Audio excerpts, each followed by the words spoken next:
Hey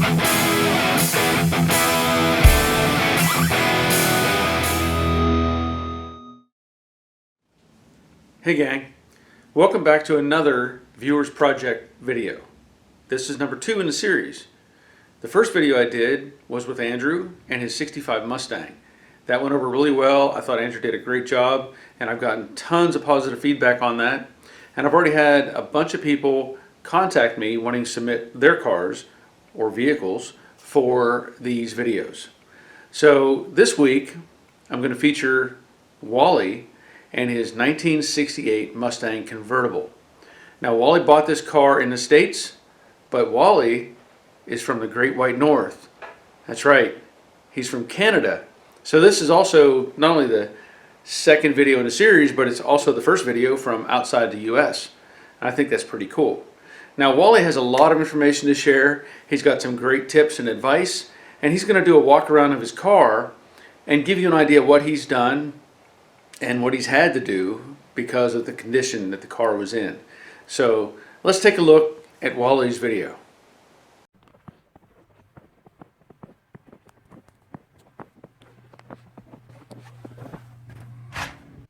So welcome to Joe Daddy's Garage, the Canadian version. My name is Wally, and before we start talking about this beautiful 68 C-Code convertible, why don't we talk a little bit about what has led me to this point. Going back to about 1976, and I know that's going to be before a few of you were born, I had luckily stumbled across a 68 S-Code fastback. Now for those who know, S-Code was the 390, it was also a GT car, so it had the center console, dual exhaust, etc. I think a lot of that was standard on the 390, the big 9-bolt rear end. But being part of the no money, no brains club, as opposed to Jay Leno, who belongs to too much money and no brains club, without a lot of money, and the car was only 8 years old at the time, but it was already rusting. The floorboards were already rusting out, and that's going to be a message to you, because these cars were not made to last 50 years, and they weren't even really made to last 10 years. As I said, my S-Code was already, the floors were going on it, and back then you didn't have plasma cutters. I had a welding torch and a brazing rod, you know, and that was the way you had to try to fix those things back then.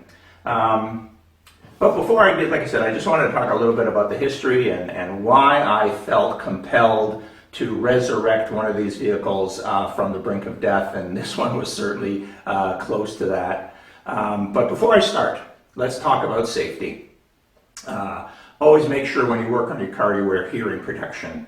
I'm getting old enough, I'm losing my hearing bad enough to have drills and grinders going. The next thing is a respirator. When you're grinding old steel and rust and rot, you don't want to be breathing those particulates in, so get a good respirator. And of course, eye protection. And this isn't eye protection, these are glasses so I can see. I'm talking full face shields, or at least the over the glass type eye protection. But that's really what you need. The second thing you need, of course, is going to be some tools. Now, I'm not a mechanic. I don't have any mechanical experience. I've never been a mechanic. I'm also not a body person. And so this was very intimidating to me. But to be very honest with you, if you take your time, and again, you know, and I'm going to say this a few times, but if you follow the advice off of Joe Daddy's Garage, you can get to where I've got to. Now, this has been 6 months getting to this point because of that first comment about rust. They did a wonderful job in Indiana when I went down to see this vehicle to cover everything they possibly could. And they did that through putting patches on top. And we're talking thin aluminum pieces of metal that were pop riveted into place that covered the existing rot. And then they used undercoating. Now, so when you initially look at the vehicle, you go underneath it, of course you're lying on the grass, you're underneath the car. What are you trying to see? You're trying to see, you know, terrible things. Well, if those terrible things are covered, it's very difficult for you to then try to figure out, is this car a good car to restore? Should I pass on it? Or is it the kind of car that I can then talk down the value? Can I say, listen, I'm not going to pay you $10,000 for this vehicle, I'm going to pay you only $8,000 for this vehicle. So these are things you got to be aware of and take a look at. But like I said, the next thing, as I said, is tools. In order to move forward on a car like this, you're going to need some tools. And I'm talking a toolbox, yeah, absolutely. You're going to need all sorts of ratchets and you're going to need all sorts of tools.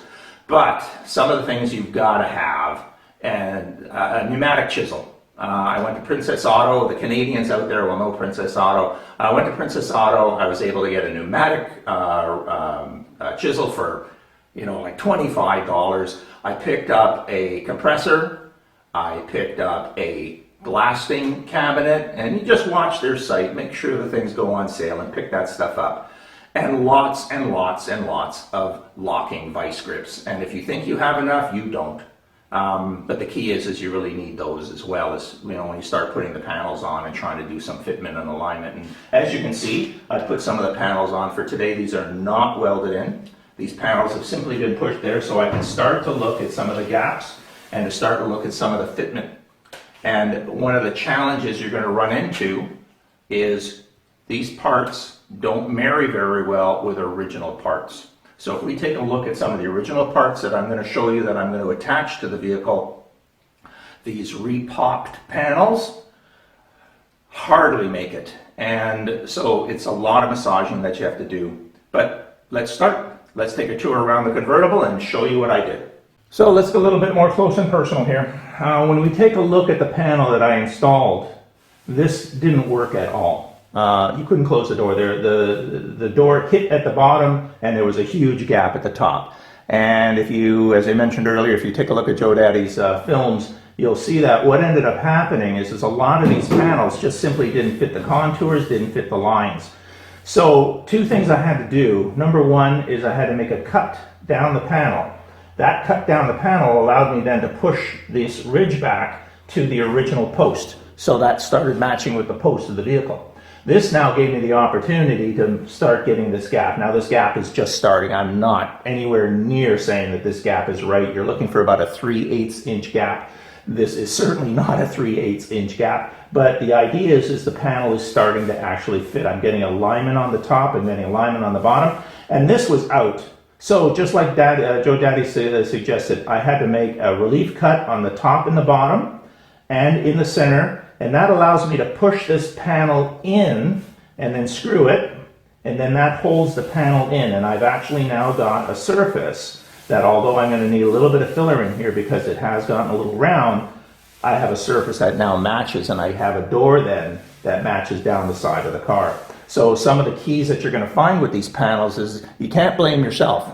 One of the challenges I had was I would buy these things, bolt them on the car, and they wouldn't work. And I thought, what am I doing wrong? I don't know what to do. And that's where I turned to Joe Daddy's Garage and realized these things don't fit. And they won't fit. And you are going to have to cut them. You are going to have to weld them. You are going to have to do a lot of work to them to get them the way you want them. But, that's part of what you're doing here. This is part of the reason I'm here. You're trying to bring one of these things back from from the brink of death, and get it to the point where it's actually a driver. So here's another example of the same panel. As I mentioned earlier, I mean, the panel quality is good, but the fitment is bad. The edges aren't as sharp and crisp as an original panel would be. In fact, when you take a look at this panel, I've already modified it. If we take a look at the extension and we place the extension on, we'll see that the line of the body meets the original body panel, and you say to yourself, "Oh, hey, Wally, that's actually not a bad fit." Well, that's because what I ended up having to do is I had to drill out the welds that were here, and I had to push this down. This actually was up a good 1/4 of an inch on this side. This whole panel was up a 1/4 inch. This whole ridge was out, and drill out the spot welds, push this panel down, and when I pushed the panel down, I was able to get the panel to match on the outside like I wanted it to. So if we take the piece now and we try to put it as best we can, and again try to align it so that we have a straight line down the center, we're matched up in here pretty good. We're not bad here. There's a little bit of work that still has to be done here, some massaging. But my biggest challenge is that if I'm flush at the top and then I flush at the bottom like that, this is actually not flush here. This panel is lower than the original piece. Now, I can't modify the original piece. These were pot metal. You can't do anything with these things. If you touch them, you'll snap them. So what I've got to do is I got to take this panel and bring it out. Now I can either bring it out through trying to massage it out. You can even feel it. It's not round. You can massage it out, or what you can do is we're going to have to probably fill a little bit, to flatten the body out. But a car like this, if you're going to want to truly flatten it, you are going to have to put in filler. It's the only way to get the car flat. You're going to be putting in filler, you're going to be sanding off that filler, and you're going to be putting in filler again. So, like I said, the pieces are good. They do need work. Joe Daddy was the one who pointed this out to me, because when I put it together and it didn't fit, I thought to myself, what am I going to do? And of course, just watch his videos and watch them over and over and over again. And he went through all this. He's gone through this a dozen times before, all the pain and suffering on what these panels are and what they aren't. And you're going to know then what you're going to need to do yourself. And everything he's had to do, I've had to do. So it's not that his panels were unique. This is what you get when you go aftermarket. So, like I said, we have to take it what we can. So we just simply stepped to the other side of the vehicle. And as you can see, and the reason I wanted to come back here is because the damage that you see in some of the pics here now was on the surface, and be very careful, because any rust you see up here is amplified underneath. The rust boils up, so anything you see on top, imagine it's worse underneath, and you be prepared for that. And if you are going to be restoring one of these vehicles and you do come across the rust like that, you're going to have to do what I ended up doing. So you peel this back, you expose the frame rails, and you can see the frame rails are all rusted out on the car. The only way you can go forward is to cut them out and replace them. And of course, when you replace the frame rails, don't just cut them flush. What I did is I cut them as a Z. So there's a bit of a Z for the American audience. So you have a Z cut. That allows you then more surface area to weld back in when you're putting the arms back in. The other thing I can't stress enough is when you do bring the car home, make sure it's level. The jack stands are level, and if that means shimming the vehicle, then shim the vehicle, because when I did cut out one of the arms, I could use the other arm then with a level, and that allowed me then to make sure the original arm was back up to the proper height. And of course, measure the heck out of it, measure it before you cut it, measure to the ground, measure to the other arm. And then that allowed me to then, once this arm was replaced, I could replace the second arm and then put the rail back in the back. And that really does allow you to then make sure that everything's still square. And then before you weld these panels in, or these pans in, put the gas tank in. Because the gas tank is the original gas tank. There are mounting screws that are in all of the flanges all the way around here. So by putting the tank in, putting all the screws in, that meant the panels then aligned with an original part. Then you weld these in, because now they have moved depending on where the gas tank is. So now you get the point where you get this all inside and you get it all cleaned up. Well, again, some of the challenges you run into, of course, is the inner and outer wheelhouses. I wasn't expecting to replace both inner and outer on both sides, but I ended up having to do it. Originally, my thought was I was just going to cut the outer wheelhouse out and put a new outer in. But by the time I got these frame rails cut all the way back in here, it didn't make much sense to salvage the inner. So it was another trip down to CJ Pony. Now the nice thing is these parts aren't that expensive. You're talking some of the whole rear pan assembly was $180. Now that's US. Being a Canadian, that now ends up being $250 or $230. And then on top of that, you would normally have to pay for shipping and duty and taxes. Well, what I did is I combined a trip down into the US a few times, and I would drive down to CJ Pony, pick up the parts, bring them across the border, and of course if you stay more than 48 hours, you can bring back $800 worth of parts tax-free. So it ended up being the best way I found to save money bringing back these parts. But the whole rear assembly, $180. The wheel houses, inner and outer, was like $130. And again, I'm talking US money here, so Canadians, please adjust. But it made sense to replace these parts, because if you do open this up, it then exposes all the frames inside, and you can get in there and clean it all up, wire brush it out, put in the POR 16, clean the whole thing out.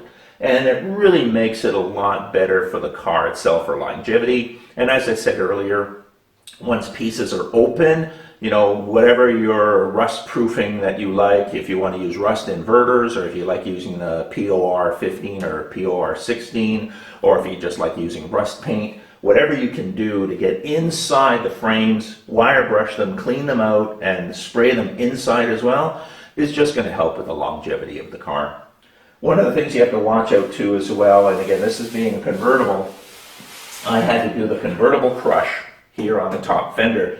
Now this is because the actuator arm for the roof comes down and it sits on top of this part here, so it can't be rounded, it has to be flat. Now Ford back in the 60s obviously had a beautiful little press. It would press this nice and flat. You get a nice oval landing area in here. Well, I had to beat on this with a hammer for about 10 minutes to flatten it out, so it's not beautiful by no means, but the idea is at least it's flat on top now, so when the arm comes down it has a place to sit.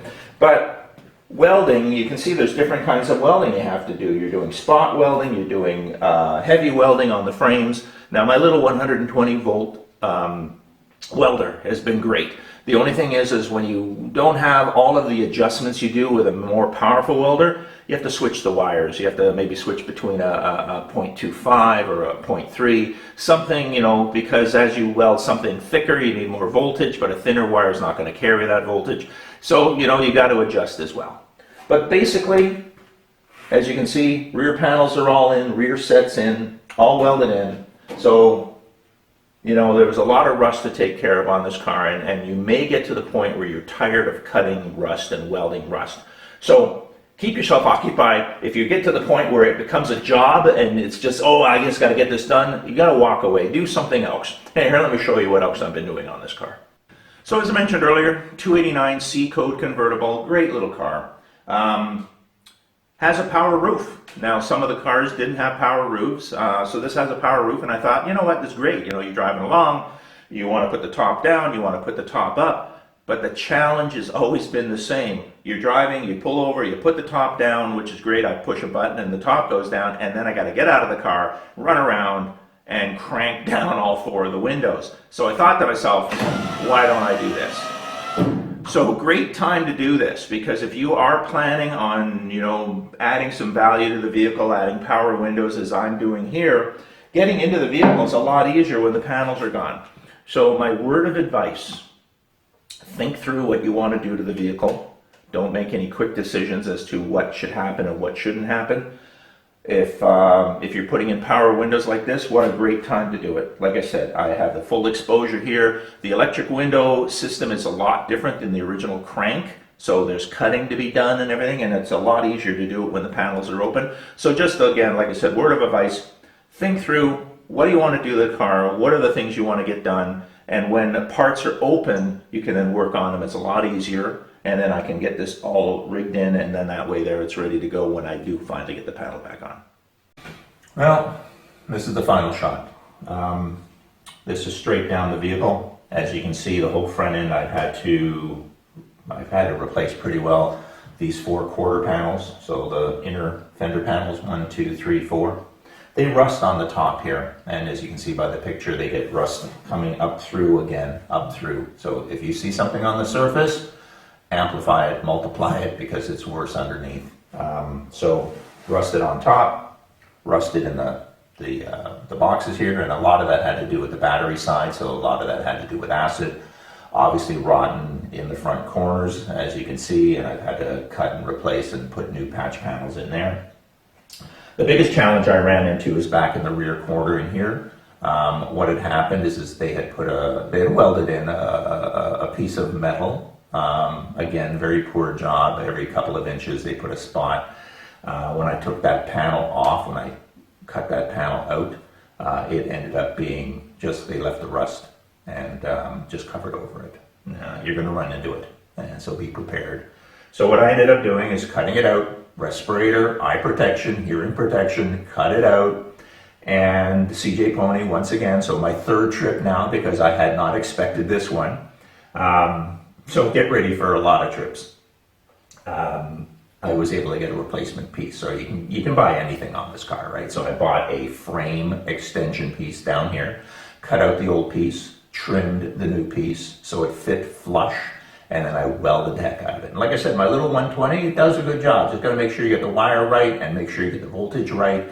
And it had great penetration, was able to get a great cut along here, and I was able to re-weld it to the floorboards because they had done, again, a poor job of that. In fact, the car had floors done on it probably about 5 years ago, so the floors were in okay shape.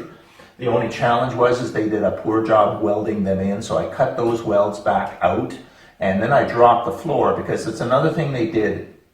When they put the floors in, they didn't put the floors down low enough, and they didn't make contact with the truss and all of the under frame parts. And being a unibody, being a single body, a non-frame body, what you end up with is that each piece is very important for the structural integrity of the car. And so this brings me back to my jack stands again. Make sure the car is level, because if you start cutting these pieces out, this car will move.